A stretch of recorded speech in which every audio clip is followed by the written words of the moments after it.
दीपावली वाले दिन इंद्र की पूजा होती थी, लेकिन प्रतिपदा निकल गई, द्वितीया भी आ गई। इंद्र ने अपने सेवकों को बोला कि भाई देखो तो सही, ब्रज में हमारी ब्रजवासी पूजा करते थे और इस बार पूजा हुई ही नहीं। द्वितीया निकलने को है और पूजन हुआ ही नहीं इस बार। सेवक आए, देख करके गए कि नंद के लाला ने गिरिराज जी का पूजन करवा दिया। जा करके इंद्र को संदेश देते हैं कि महाराज गजब हो गया। बोले क्या हुआ?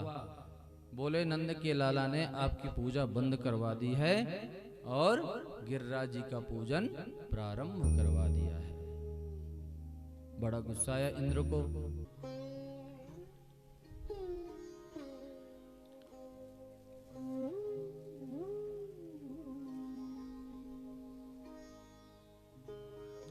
इंद्र को जब सूचना मिली कि मेरी पूजा तो बंद हो गई है, बड़ा गुस्सा आया, माथा गर्म हो गया और भगवान को ही गालियां देना प्रारंभ कर दिया। क्या?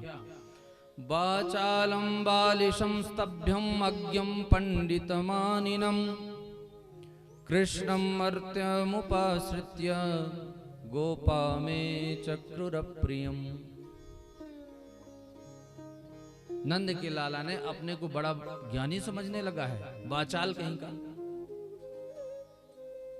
उसने मेरी पूजा बंद करवा दी, उसकी बात में सब ब्रजवासी आ गए। देखता हूं। तुरंत प्रलयकालीन मेघों को आदेश देते हैं इंद्र कि जाओ इतनी बरसात करो ब्रज में कि पूरा ब्रज बह जाए, जलमग्न कर दो। अब तो सांबर तक मेघों ने गड़गड़ाना शुरू किया, भयंकर आंधी तूफान बारिश प्रारंभ हो गई। बारिश भयंकर, ब्रजवासी बेचारे डर गए। तुरंत लाला की शरण में जाते हैं, बोले प्रभु आप रक्षा करो हमारी, क्योंकि सभी ब्रजवासी भगवान को अपना सर्वस्व धन मानते हैं। जब भी विपत्तियां आती हैं तो ठाकुर जी के पास जाते हैं। और भगवान का तो वचन है कि सक्रदेव प्रपन्नाय तवास्मीति च याचते अभयं सर्वभूतेभ्यो ददामि तद्व्रतम मम। भगवान का तो वचन है कि कोई एक बार कह दे हे नाथ मैं आपका हूं, भगवान उसकी प्राणपण से रक्षा करते हैं। भगवान ने वचन लिया हुआ है, जो तू आवे एक पग मैं पग आऊं 60। ये भगवान का वचन है। चीखते चिल्लाते समस्त ब्रजवासी भगवान के चरणों में जाते हैं और प्रार्थना करते हैं, तस्मान मच्छरणम गोष्ठम मन्नाथम मत परिग्रहम गोपाये स्वात्मयोगेन सोयम में व्रत आहिता। भगवान कहते हैं तो मेरा व्रत है, मन्नाथम मत परिग्रहम, ये सब मुझे अपना नाथ मानते हैं और मुझे ही पुकारते हैं। ठंड से कांप रहे हैं ब्रजवासी, क्योंकि इतनी बारिश हो रही है और दीपावली के समय में तो मौसम वैसे भी बदल ही जाता है। भगवान ने सभी ब्रजवासियों को बोला कि कोई बात नहीं, तुम लोग चिंता मत करो। सब लोग अब गिरिराज जी की शरण में ही चलो, क्योंकि हमारे देवता ही हमारी रक्षा करेंगे। सभी लोग गिरिराज जी की तलहटी में पहुंचे और भगवान ने बोला कि अब सभी आप लोग कीर्तन करो। कीर्तन करोगे तो गिरिराज जी कुछ बताएंगे उपाय क्या करना। अब सभी लोग कीर्तन प्रारंभ करते हैं। क्या? गिरिराज धरण हम तो तुम्हारी शरण, गिरिराज धरण हम तो तुम्हारी शरण। आप लोग गाइए, मेरा मुंह देखिए, गाइए। शरण हम तो तेरी शरण, गिरिराज धरण हम तो तुम्हारी शरण, गिरिराज धरण हम तो तुम्हारी शरण, हम तो तुम्हारी शरण, हम तो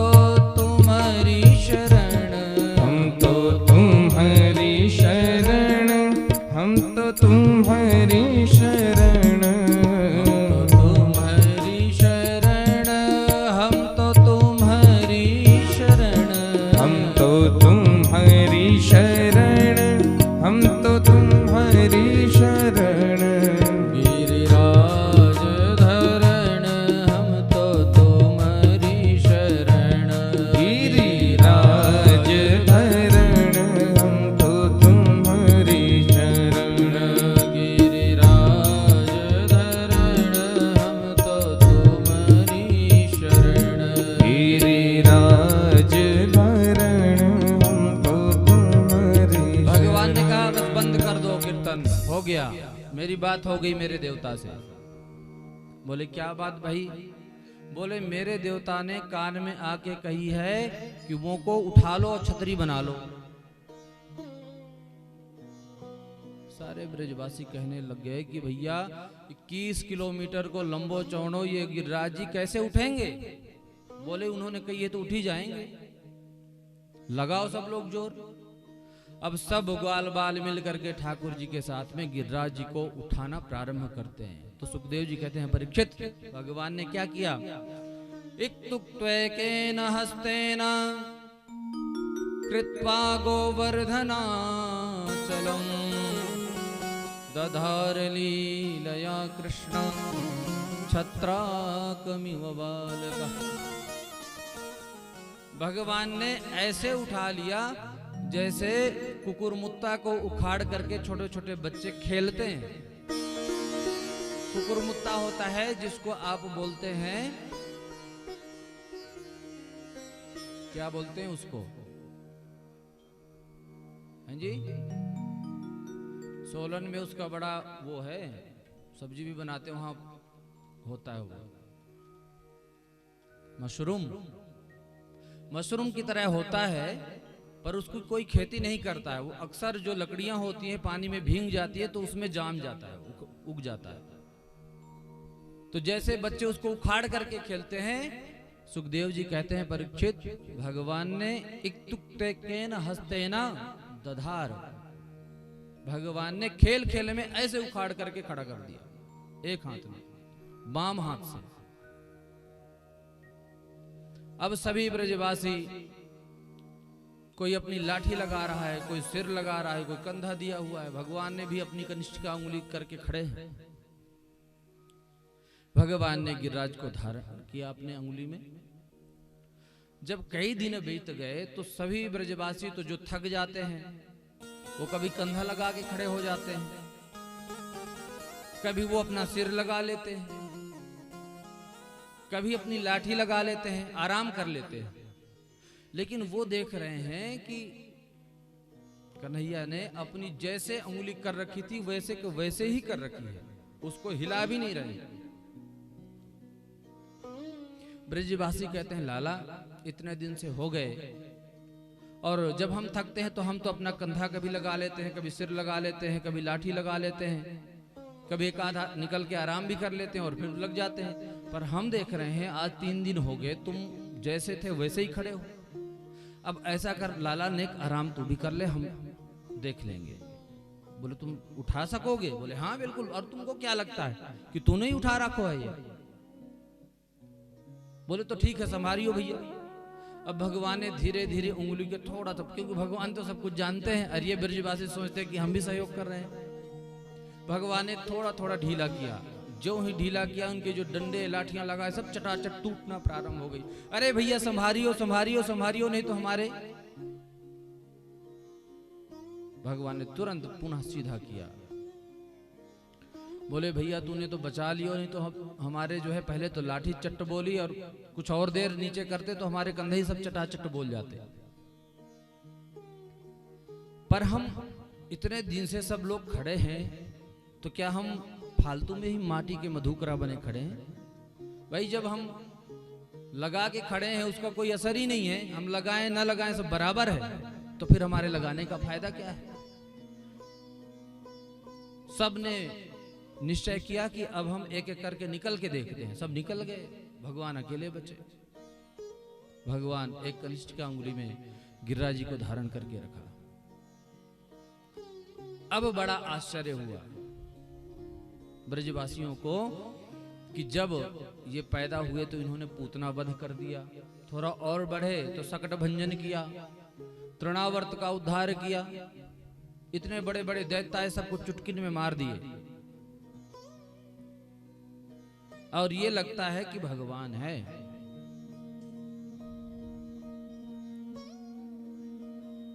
अब 7 दिन इधर व्यतीत हो गए, बारिश भयंकर समाप्त हो गई। भगवान ने ज्यों का त्यों गिरिराज जी को रख दिया। पर्वत को रखने के बाद भी जितने ब्रजवासी से सब हाथ जोड़े जा रहे हैं। भगवान कन्हैया को इन्होंने भगवान मान लिया और हाथ जोड़े जा रहे हैं। लाला बोलते हैं कि भाई तुम लोग हाथ काहे को जोड़ रखे हो? बोले भैया माफ करियो, अभी तक हमने जैसे भी आपके साथ रहे, खेले कूदे, हमको पता नहीं था काका अपराध हमने कर दियो। तू तो भगवान है। बोले हम भगवान कैसे? बोले 7 दिन 7 रात्रि से तूने एक अंगुरिया में या पर्वत को धारण करके रखे हो, और हमारे तो दर्द हो जाए, हम तो बदल दें अपने अपने अंग को। भगवान ने सोचा कि यदि ये ब्रजवासी मुझे भगवान मान लेंगे तो फिर जो मैं आनंद लेने के लिए इस धराधाम पे आया हूँ उससे मैं वंचित रह जाऊंगा। भगवान कहते हैं भैया मैं भगवान भगवान नहीं हूं। बोले तो? बोले जब हम कीर्तन कर रहे थे तो मेरे देवता ने मेरे कान में आकर के एक मंत्र दे दिया, और वह मंत्र को ये फल है कि मैं उसको बोलूं और जिसको देख लूं उसकी शक्ति मोह में आ जाए। ओहो ये बात है। तभी तो हम सोचे आजकल हम दुबले पतले काहे को हो गए।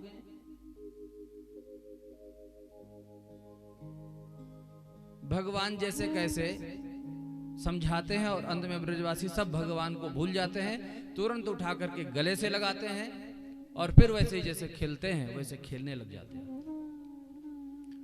कुछ ग्वालवाल नंद बाबा के पास आते हैं, बोलते हैं बाबा जरा एक बात बताओ, सच सच बोलियो, हमें तो मालूम पड़े ये तुम्हारा लाला कोई साधारण नहीं है, तुमको तो पता ही होगा, बताओ। ब्रजवासी कहते हैं क्व सप्तहायनो बाला क्व महाद्रिविधारणम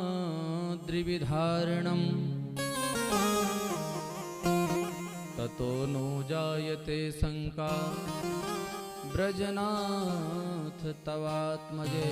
हे ब्रजनाथ तव आत्मजे शंका जायते। हमें तो बड़ी शंका हो रही है मां बाबा कि ये कहां 7 कोस का लंबा चौड़ा पर्वत और कहां 7 वर्ष के कन्हैया, और इन्होंने 7 दिन तक उठा करके रखा। हमें तो शंका हो रही है, तुम बताओ। तब बताते हैं नंद बाबा की एक बार की बात है, हमारे घर गर्गाचार्य जी पधारे और जब नामकरण करने के लिए मैंने उनसे आग्रह किया तो वो नामकरण करते करते बोल रहे थे कि इनके हजारों नाम होंगे, 1000 फणों पे सैया करने वाला होगा और समस्त ब्रजवासियों की रक्षा करने वाला होगा, ऐसा वो कह करके गए थे। लेकिन मैं तो सिर्फ एक ही बात जानूं कि मैं रोज प्रतिदिन नारायण को भजन करूं, उसी का फल ये है कि जितने भी अलाय बलाय राक्षस दैत्य आते हैं सबको ये चुटकी में मार देता है। मेरे भजन का ही फल है। और एक बात ध्यान रखना कि जो भी माता पिता कर्म करते हैं उसका फल पुत्रों को भी भोगना पड़ता है, ये ध्यान रखना। आप जैसा कर्म करेंगे संतति आपकी वैसे ही होगी। बाढ़ई पुत्र पिता के कर्मा। तो इसलिए पिता को चाहिए, माता पिता को, कि सत्कर्म करें, छल कपट को त्यागें। नंद बाबा कहते हैं तब गर्गाचार्य जी ने ये बोला था कि हम सब ब्रजवासियों की ये रक्षा करेगा। इधर इंद्र ने सेवकों को आदेश दिया कि देखो अब तो शायद सब बह गया होगा, पर भगवान ने जब गिरिराज जी को उठाया तो पानी गया कहां? भाई गिरिराज जी तो ऊपर है, पानी तो बारिश हो तो रही है, ब्रजवासी बचे हुए हैं, तो पानी नीचे भी तो गिरा होगा, तो कहां गया पानी? रामावतार में एक बार की बात है, जब सीता जी लंका से पधारी अयोध्या में तो उनका नियम था कि प्रतिदिन वो भोजन करवाती थी, रोज ब्राह्मण को आमंत्रण देती थी, सिद्ध से सिद्ध बाबाओं को रोज भोजन प्रसादी पवाती थी, पर उनके मन को संतुष्टि नहीं होती थी। वो चाहती थी कि ऐसा ब्राह्मण मिले कि मैं खूब रज के खिलाऊं। 2-4 रोटियां खाते हैं बेचारे, चले जाते हैं, मन नहीं मानता, मुझे महसूस ही नहीं होता कि मैंने ब्राह्मण भोजन अच्छे से करवाया। श्री राम जी ने कहा कि ठीक है देवी, इस बार मैं बुलाता हूं अच्छे ब्राह्मण को, और जाकर के अगस्त ऋषि का आमंत्रण करके आ गया। बुला दिया उन्होंने, भोजन होना प्रारंभ हुआ। कई दिन बीत गए। अब सीता जी खिला खिला के परेशान, समस्त सिद्धियों को भी लगा दिया, अष्ट सिद्धि नवनिधि सब लगा दिए भोजन बनाने में। महीनों भोजन चला। हाथ जोड़ करके निवेदन किया, बाबा जी बीच आवे तो पानी पी लीजिए। बोले देवी बीच तो आए। परेशान हो गई। राम जी से निवेदन किया कि प्रभु लाज बचा लो, अब तो मेरे बस की बात नहीं। बोले देवी तुम थक गई इतने ही दिन में?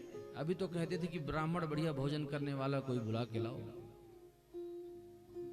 तो राम जी ने बालक का रूप धारण किया और जाकर के बोले बाबा मैं भी खाऊंगा साथ में आपके, पंक्ति में बैठ करके। और पंक्ति का नियम है कि एक पंक्ति में यदि 10 आदमी भोजन बैठ करके कर रहे हैं, उसमें से यदि एक व्यक्ति उठ जाए तो पूरी पंक्ति जूठी मान ली जाती है, और जो भोजन करने वाले लोग होते हैं उनको भोजन बंद करना पड़ता है। ये शास्त्रीय नियम है।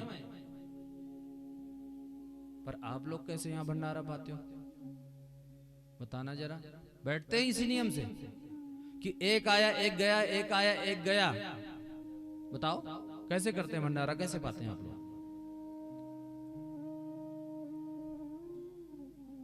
इसको भोजन नहीं बोलते हैं। आप लोग शादी में जाते हो ना, तो क्या होता है आजकल, क्या होता है शादियों में? Buffer system. क्या होता है? Buffer system. पर हम उसको बफर नहीं बोलते, हम बोलते हैं उसको बफेलो सिस्टम। हाँ, बफेलो मतलब भैंस। उसका काम क्या है? यहां खाएगी, यदि दूसरे के नाद में चारा भूसा डाला तो वहां भी खा लेगी, वहां से जाएगी फिर वहां खा लेगी। तो ऐसे ही करते हैं। जूता पहने हुए हैं, वहां से निकाल निकाल दोनों हाथ से खा रहे हैं, फिर वहां जाएंगे वहां से भी निकाल निकाल के खा रहे हैं। तो बच्चा था, बैठ गए, खाने लग गए, 2 रोटी खाई और उठ के खड़े हो गए। और हठात जो है अगस्त ऋषि को उठना पड़ा, क्योंकि जो है पंक्ति झूठी हो गई। अंत में बोला कि अब पानी लाओ। हाथ जोड़ लिए सीता मैया कि भगवान मैं नहीं पिला सकती आपको जल। अब सोचने लग गई कि जो व्यक्ति इतना खाना खाता है पानी कितना पिएगा। राम जी ने कहा कि बाबा अब अगले युग में आप पानी पीना। तो भगवान ने जो है शेषशाही नाग को लगा दिया चारों तरफ गिरिराज जी के, और जितना पानी बरस रहा है वो सब इकट्ठा हो रहा है एक जगह। और अगस्त बाबा का आह्वान किया कि प्रभु पी जाओ पानी। सब लगा के चुल्लू सब पी गए पानी, एक बूंद नीचे नहीं गिरी, सब धूल उड़ रही है। इंद्र ने देखा कि यहाँ धूल उड़ रही है, बोले अब तो भाई मारे जाओगे, भाग जाओ। सभी अपने दूतों को आदेश दिया तुम भाग जाओ, सब नहीं मारे जाओगे। मैंने तो बड़ा गड़बड़ कर दिया, भगवान की सत्ता को मैं भूल गया। तृतीया से लेकर के दीपावली को जो है गिरिराज जी का, इंद्र का पूजन होता था, तो इंद्र का पूजन हुआ नहीं। प्रतिपदा निकली और द्वितीया को सभी लोगों ने भाई द्विज के नाम से मनाया। और तृतीया से लेकर के नवमी पर्यंत इंद्र ने खूब भयंकर बारिश की। और 10वीं वाले दिन इंद्रदेव आकर के भगवान की स्तुति की 10 श्लोकों में। इंद्रदेव जो है भगवान की स्तुति करते हुए कहते हैं, विशुद्ध सत्वं तव धाम शांतम तपोवयं ध्वस्तरजस्तमस्कम् मायामयोऽयं गुणसंप्रवाहो न विद्यते ते ग्रहणानुबंधा। हे विशुद्ध सत्व में स्थित परम पुरुष, आपके चरणों में मैं बारंबार प्रणाम करता हूं। प्रार्थना करते हुए इंद्र कहते हैं कि हे प्रभु, मैं अभिमान में ग्रसित होकर के आपके स्वरूप को पहचान न सका, और इतनी बड़ी मैंने गलती कर दी, आप मेरी गलती को क्षमा करें। भगवान ने इंद्र को बोला कि इंद्र, मम ऐश्वर्य श्रीमदान्धो दंडपाणिं न पश्यति तं भ्रंशयामि संपद्भ्यो यस्य चेच्छाम्यनुग्रहम्। भगवान कहते हैं इंद्र, जिसके ऊपर मुझे कृपा करनी होती है ना, उसके मैं मान का खंडन कर देता हूं। यदि वो कहता है कि मैं बहुत सुंदर हूं तो उसके रूप को छीन लेता हूं। यदि वो कहता है मैं बहुत धनवान हूं तो उसके संपत्ति नष्ट कर देता हूं। पद है तो पद समाप्त कर देता हूं। और क्योंकि बच्चा कोई यदि गलती करता है तो माँ बाप उसको डांटते हैं, समझाते हैं। क्यों? क्योंकि वो बच्चे को अपना मानते हैं, इसलिए। तो भगवान कहते हैं जिसके ऊपर मुझे कृपा करनी होती है ना, उसको मैं सब कुछ खत्म कर देता हूं। इंद्र, तुम्हारे अभिमान को मैंने खत्म किया है, क्योंकि तुम मेरे ही हो। भगवान बड़े इंद्र की स्तुति से प्रसन्न होते हैं और इंद्र और सुरभि गाय मिल करके भगवान का अभिषेक करते हैं और दोनों मिल करके भगवान को नाम देते हैं क्या? गोविंद। दशमी को इंद्र स्तुति करके जाते हैं। आती है एकादशी। एकादशी वाले दिन नंद बाबा व्रत करते हैं। आप लोग भी व्रत करते होंगे। कैसे करते हैं? बोले महाराज खूब बढ़िया पनीर के पकौड़े बनाते हैं, कूटू के आटे की, सावा के चावल की खीर, आलू, अरबी और न जाने क्या क्या। व्रत ऐसे नहीं होता है। व्रत का नियम है। व्रत का मतलब उपवास। खाओ उतना जितना शरीर में रोग न उत्पन्न हो। आजकल जितने रोग उत्पन्न होते हैं सब भोजन की देन है। आयुर्वेद के अनुसार व्यक्ति को एक बार खा लेने के बाद कम से कम 8 घंटे का ब्रेक देना चाहिए। पर हम क्या करते हैं? कभी चाय पी, कभी बिस्किट खा लिए 2, कभी खा ली नमकीन।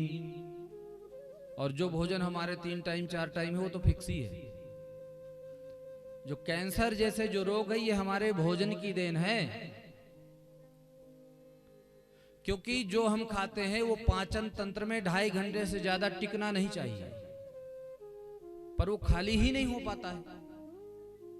और उसका परिणाम ये होता है कि भयंकर कैंसर जैसे बीमारियां हमारे को हो जाती हैं। क्योंकि कैंसर कोशिकाएं हर व्यक्ति के शरीर में मौजूद रहती हैं, पर वो चलती रहती हैं, इकट्ठा नहीं होती हैं। पर इकट्ठा कब होती हैं? जब पाचन तंत्र हमारा खाली नहीं होता है, हमेशा भरा रहता है, तो वो इकट्ठा होना शुरू हो जाती है। जैसे कोई व्यक्ति चोरी करता है, एक व्यक्ति है तो वो चोरी छोटी छोटी करेगा, लेकिन यदि 10 चोर मिल जाएं तो फिर सीधे बैंक ही लूटते हैं वो। इसी प्रकार से कैंसर कोशिकाएं हमारे शरीर में घूमती रहती हैं, तो अलग अलग होने के कारण शरीर को नुकसान नहीं पहुंचाती, पर जब वो इकट्ठा होती हैं तो वही कैंसर बन करके निकलता है। और सबसे ज्यादा 27% भोजन हमारी कैंसर कोशिकाएं ग्रहण करती हैं। और जब हम भोजन नहीं करते तो वो मर जाती हैं, उनको खाना नहीं मिलता तो वो मर जाती हैं। तो इसीलिए शास्त्रों में विधान बताया कि कम से कम 15 दिन में 1 दिन तो निराहार रह करके ही रहना चाहिए व्रत। तो नंद बाबा व्रत रख रहे हैं। कैसे करते हैं सुन लीजिए आप कान खोल करके। व्रत कैसे है? एकादश्याम निराहार समभ्यर्च जनार्दनम स्नातुम नंदस्तु कालिंद्या द्वादश्याम जलमाविशत्। एकादश्याम निराहारः निर्गतः आहारः। निराहार रहते हैं, कुछ भी नहीं खाते पीते। और फिर क्या करते हैं? समभ्यर्च जनार्दन। भगवान नारायण का सहस्त्र नाम से अर्चन करते हैं, पूजन करते हैं। लेकिन हुआ क्या कि एकादशी वाले दिन नंद बाबा ने व्रत रखा और रात्रि को सो गए। लेकिन प्रातः ब्राह्म मुहूर्त में उठ करके यमुना जी स्नान करने के लिए जाते हैं, लेकिन उनकी नींद रात को खुल गई। पहले घड़ी तो होती नहीं थी, तो उनको लगा कि ब्राह्म मुहूर्त हो गया है और मध्य रात्रि में ही वो यमुना स्नान करने के लिए चले गए। द्वादश्याम जलमाभिषत्। साथ में जो उनके मित्र होते थे वो भी नित्य स्नान करने उन्हीं के साथ जाते थे। जैसे ही जमुना जी में डुबकी मारी, वरुण के दूत पकड़ करके नंद बाबा को वरुण लोक ले गए। अब जितने नंद बाबा के मित्रगण थे वो आकर के जल्दी जल्दी बताए, लाला तेरे बाबा को तो मोटे मोटे कारे आदमी आए हट्टे कट्टे और उन्होंने पकड़ के ले गए। भगवान दौड़े दौड़े गए और तुरंत जमुना जी में छलांग मारी और सीधे वरुण लोक को पधारे। वरुण हाथ जोड़ करके प्रार्थना किया, अद्य मे निभृतो देहो दैवार्थो दिगतः प्रभो तत्पाद भाजो भगवान नवापु पारमध्वना। हे प्रभो, आपने इतना कष्ट क्यों किया? हमें ही आदेश देते तो हम ही आते, और आपने हमारे लोक में आकर के हमारे लोक को पावन बना दिया है। बड़ी कृपा हुई आप जो हमें आशीर्वाद देने के लिए पधारे हैं। कन्हैया ने बोला कि एक तरफ तो तुम मेरी स्तुति कर रहे हो और दूसरी तरफ मेरे पिताजी को बंदी बना करके तुमने रखा है। तुरंत चरणों में गिर गए, भगवान इन मूर्ख दूतों ने ऐसा कर्म किया होगा। तुरंत जो है नंद बाबा को लाते हैं, कहते हैं वरुण देवता की अनजाने अज्ञानता बस ये अपराध इनसे हुआ है, प्रभु आप क्षमा करें। आज अजानता मामकेना मूढ़ेना कार्य वेदिना आनी तोयम तव पिता तद्भवान छंतुमर्हसि। अज्ञानता बस इन मूर्ख दूतों ने आपके पिता का हरण करके यहाँ पर लेकर के आए हैं, आप क्षमा करें क्योंकि आप भक्त वत्सल हैं।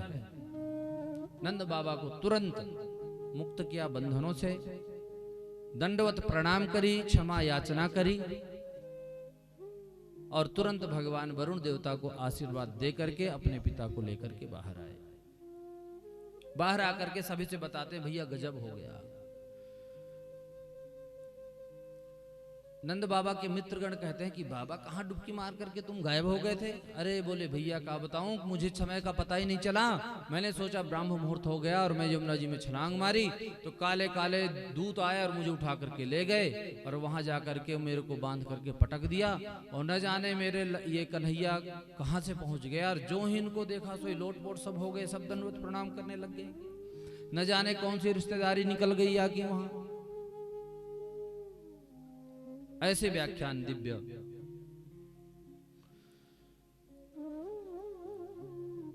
बता रहे हैं, इधर सब ग्वाल बाल देख रहे हैं। अब भगवान को पुनः कहते हैं कि लाला देखो, अभी अभी अपने पिता को तुम यमुना जी से निकाल के लाए हो और नंद बाबा बता रहे हैं कि इसकी कोई रिश्तेदारी नहीं कर पारी और वो उसने तो दंडवत प्रणाम करना प्रारंभ कर दिया। तू सच्ची सच्ची बता, तू भगवान है? भगवान सोचे बड़ी आफत है, जब देखो तबे ब्रजवासी मुझे भगवान ही बना देते हैं। भगवान सीधे बोल देते हैं, बोलते ये बताओ यदि मैं भगवान हूं तो तुम क्या करोगे, क्या चाहिए तुम्हें? बोल भैया तू भगवान है तो भगवान बनो रहो, बस हम एक ही निवेदन करते हैं कि यदि तू भगवान है तो हमें तुम्हारा बैकुंठ देखना है। एक बार बस अपने बैकुंठ दिखा दे, बस बाकी तू अपना बना रहे भगवान। बोले तो बैकुंठ देखना है तो कोई बात नहीं, दिखा देते हैं, चलो। लेकर के गए ब्रह्मकुंड। ब्रह्मकुंड कहाँ है? वृंदावन कौन कौन गया है? वृंदावन जो गए होंगे उनको पता होगा कि ब्रह्मकुंड कहाँ है। ब्रह्मकुंड है रंगनाथ जी का जो मंदिर है उसके बगल में, सोने का खंभा वाला जो मंदिर है ना, उसके बगल में कुंड है। भगवान ने कहा जो जो वैकुंठ देखना चाहे वो जो है छलांग लगाओ। अब तो सब ब्रजवासी धमाधम कूद गए कुंड में और कुंड में कूदते ही सीधे भगवान के वैकुंठ पहुंच गए।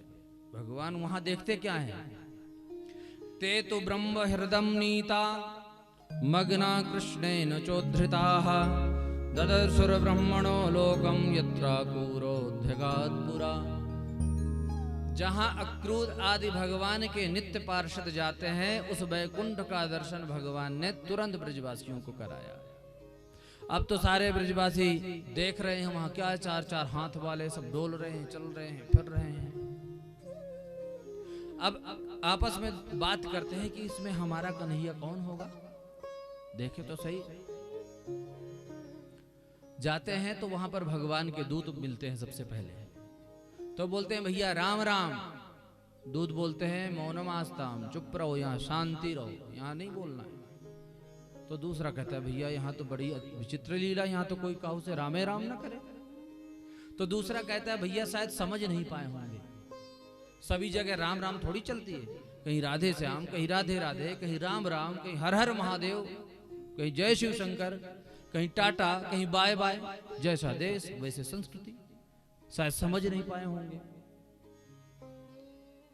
अब जो है सोचते हैं कि चलो ढूंढते हैं, हमारे कन्हैया को देखते हैं कहाँ है। तो देखते हैं कि एक नाग है और उसके ऊपर बैठे हुए हैं भगवान नारायण, क्षीर साई नारायण। तो एक कहता है कि या की शकल हमारे कन्हैया से मिल रही है, लग रहा है यही होंगे, चलो चलते हैं मिलते हैं। गए, द्वारपाल रोक दिए, रुक जाओ। बोले अब इसके आगे तुम लोग नहीं जा सकते, निषेध, आगे जाना निषेध है, जो भी स्तुति पूजा करनी है यहीं से करो। अब बोले भैया बड़ा विचित्र हाल है यहाँ, न तो कोई राम राम कर रहा है, न बोलने दे रहा है, न कोई बोलता है, न चालता है। तब तक क्या देखते हैं कि ब्रह्मादि देवता, समस्त देवी देवता भगवान की स्तुति कर रहे हैं।